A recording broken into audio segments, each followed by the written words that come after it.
Actually, I don't want to say too much. Well, Grace arranged it.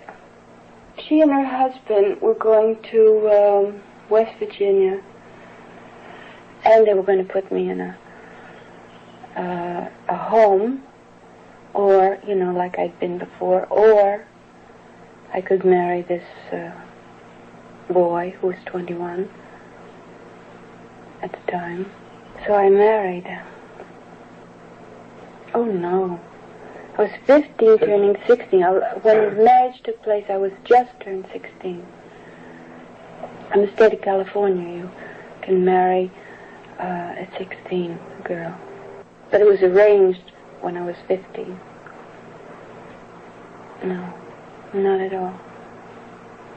Then he was drafted to go into the army, but instead he went to the Merchant Marine. Yes, towards the end of the war, I divorced him.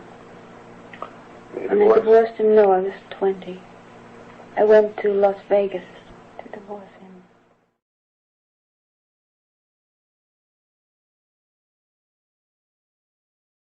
So tell us about the time where you met Norma Jean. I was working at Lockheed on the graveyard shift, and I slept during the day. And Norma Jean's foster mother, my mother, were good friends, and they lived quite a ways from the high school.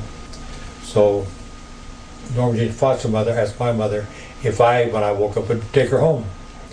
And so they would come to the house and be quiet while I slept, and then I'd get up, I'd take her and Bibi Goddard home.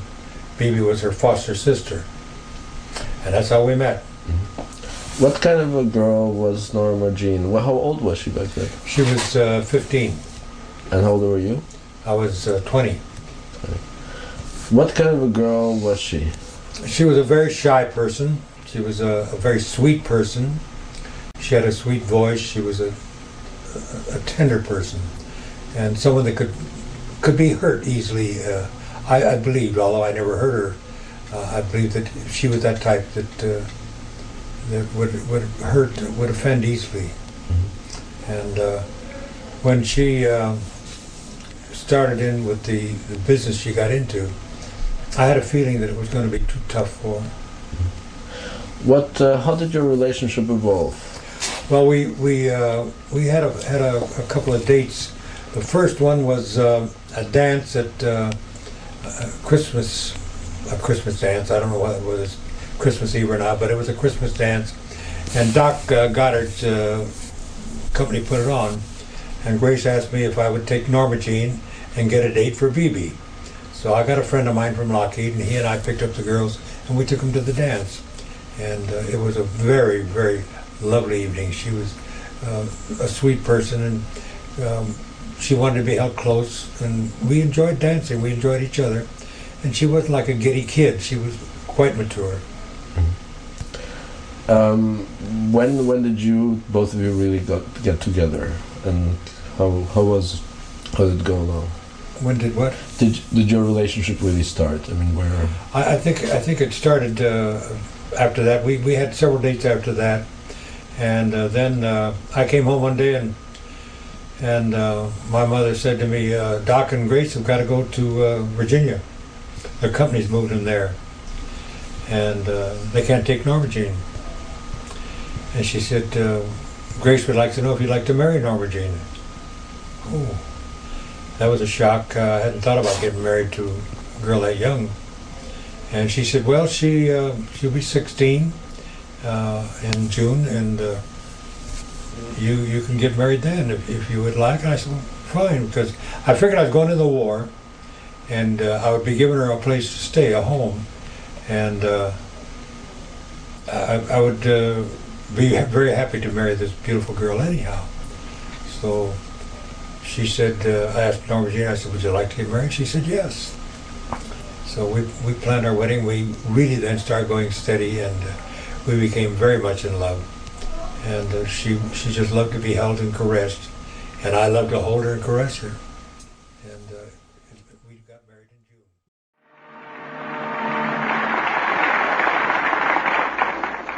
We'll bring you Act 3 of Kitty, starring Paulette Goddard and Patrick Knowles in a moment.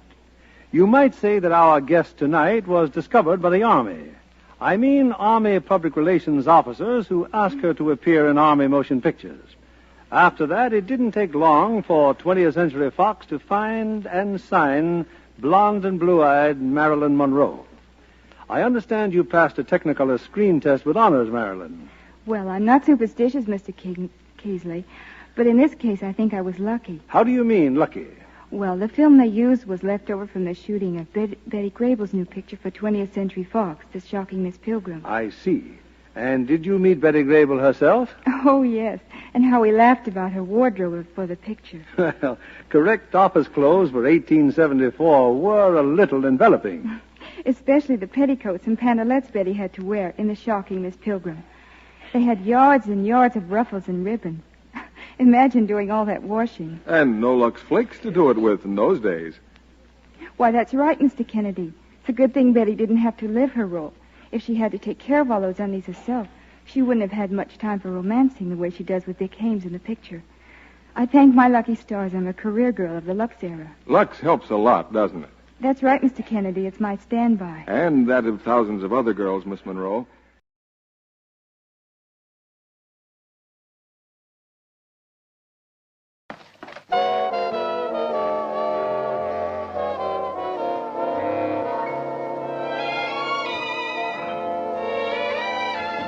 Anyone can see I love you.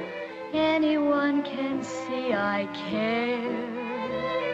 The way I hold your hand and smile in your direction tells the world my heart is filled with nothing but affection. Lock me in your arms forever. That's a place I want to be.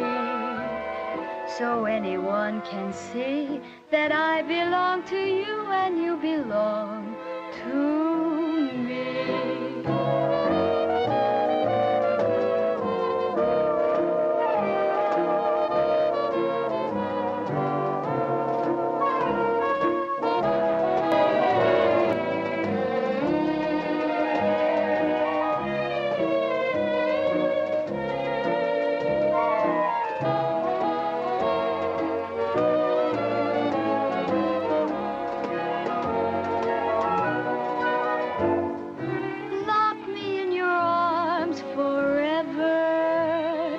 That's a place I want to be. So anyone can see that I belong to you and you belong to me. Take jobs on the edges of show business. This is the first car I ever owned. I call her Cynthia. She's going to have the best care a car ever had. Put Royal Triton in Cynthia's little tummy. Right, lady.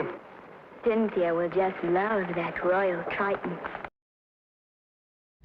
When you're acting and the director is with you and not just sitting by as just as the audience. Yes? But he's really with you every moment, everything you do. I think it's very important. It has been to me.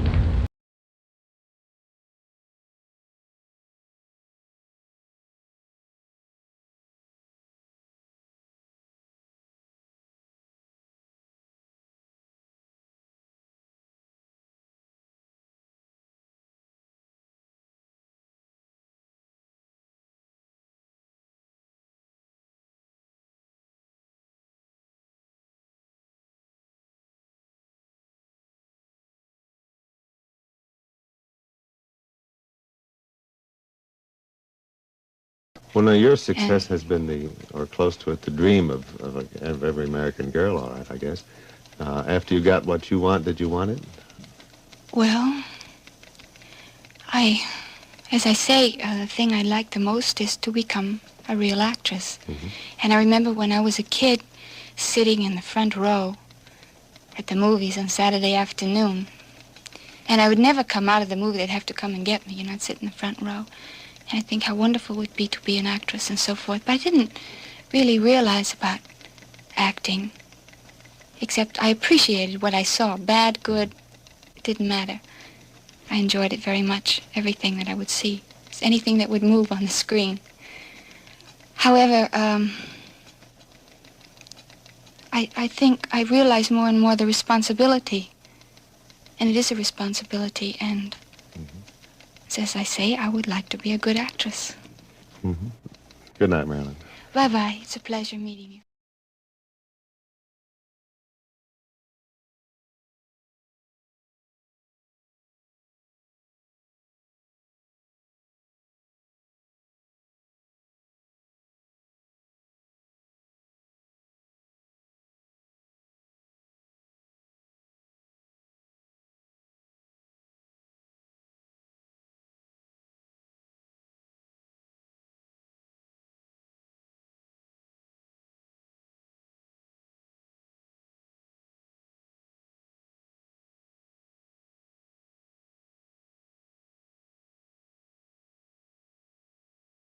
He had a very difficult time building. He was a wonderful athlete, and he could hit a baseball. Anything thrown his direction, he could hit.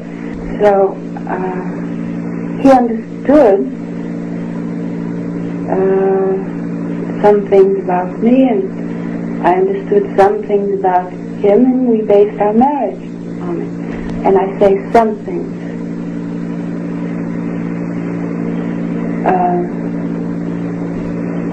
Well, I don't want to say that. I just say we understood some things about each other. He has a very sensitive nature in many respects.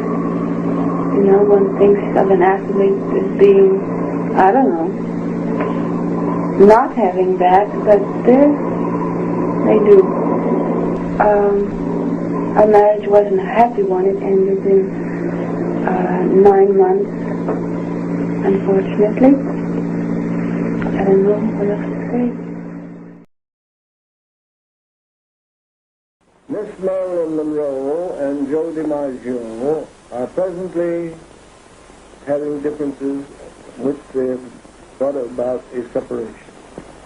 Miss Monroe has decided to file an action for divorce in Southern California, and it will be on the usual and ordinary grounds of mental cruelty. There will be no property or financial disputes between these parties. Both of them regret the necessity of the action, but they feel that it is inevitable at this time.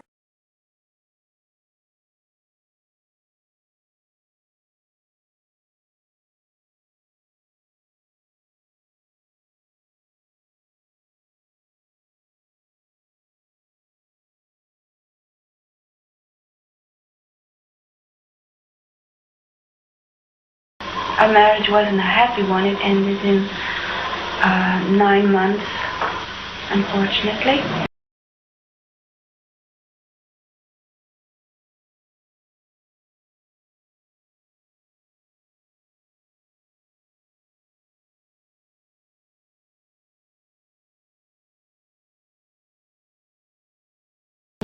Marilyn, I was asking Milton what you thought of that look cover that he did of you. I liked it very much, although I like most of Milton's pictures. Uh-huh. Well, now, your picture has been on the cover of almost all popular magazines, hasn't it? No, not the Ladies' Home Journal. That you would like, would you? Yes. Why? Well, I used to long for it.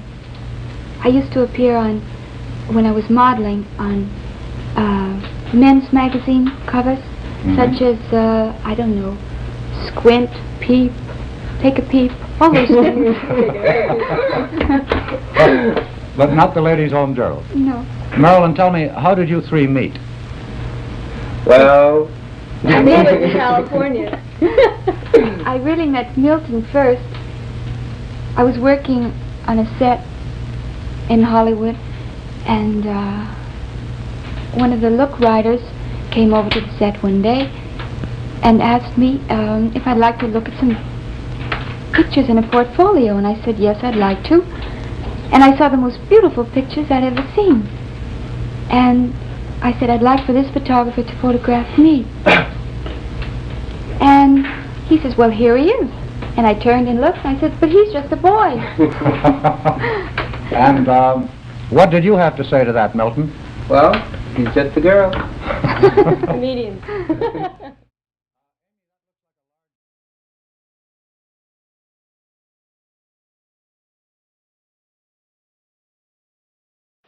loved to play.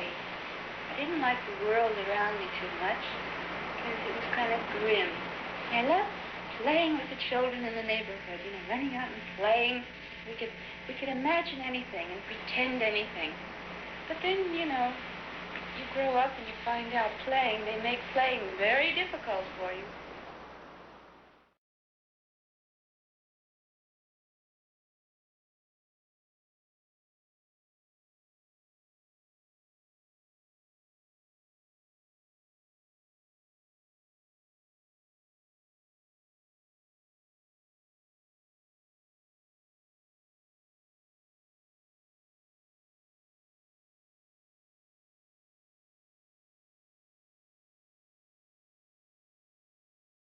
Somebody should question you. Somebody should question you. I think, why don't you... All right. No, the way we always work, somebody's questioning it. Who's going to question you? We'll all three question. All right, fine. This is the way we always work. Mr. Miller, with a little bit of peace until it happens. So that's about it. Miller, have you heard yet on your passport? No, I haven't. Mr. Miller, about that, the House Committee gave you 10 days, I believe, to give the names of the people you didn't give when you were at the hearing down there. Have you any comment about that at this time? Well, that's business between the Congress and myself, and I don't think that it is proper for me to make any comment at this time. But would you answer this, Mr. Miller? At the time you refused to name names, would you tell us why you refused to? It's all in the record. Well, I wonder if you'd state it here. I'm not in a situation now where I would want to go into that. I think it's all quite clearly stated in the record of the Congress, and I'll stand by that. In the event that you are not able to go, will Miss Monroe still go? Oh, sure. She's got to go. She's got a contract to go. Well, that means you may not have a honeymoon together then. I think we will. I hope so. Miss Monroe, a school teacher just got a letter from an 11-year-old boy in which he was to write about 3 wishes, what he would do with 3 wishes. And he said that he would like money first, and second to be an engineer, and third, he said, when I grow up, I'd like to have a blonde. She has to have blue eyes. She has to be like Marilyn Monroe. This is my life. Now, you were the third choice on that. I'm flattered. Miss Monroe, a rival of yours, and Miss Diana Dawes has arrived in the United States. Is your going to England just a coincidence, or is it any kind of an exchange arrangement? So we won't be lonesome while you're gone. Well, I'm afraid not. We've made arrangements about the Sleeping Prince, nearly a year ago. I mean, it's been going on. Well, have you met Diana Dawes? No, I've never met her. Have you ever seen her in films? You ever seen her act? No, I haven't. Then you're not in a position to comment on. Sorry. Okay, well, thank you very much. Thank you. Could we just have... Anyone can see I love you. Anyone can see I care. The way I hold your hand and smile in your direction tells the world my heart is filled with nothing but affection. Lock me in your arms forever. That's the place I want to be.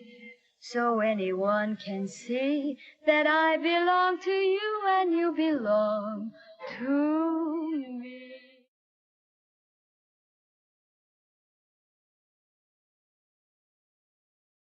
Do you miss being able to go out and not be recognized and go places so that, as it used to be before you became famous, so no one would pay any attention to you except... I'll tell you. I do in a way. However, I'm terribly grateful for everything that's happened because I remember when things weren't like this at all. But you do miss sometimes just being able to be completely yourself and someplace and people just know you as another human being.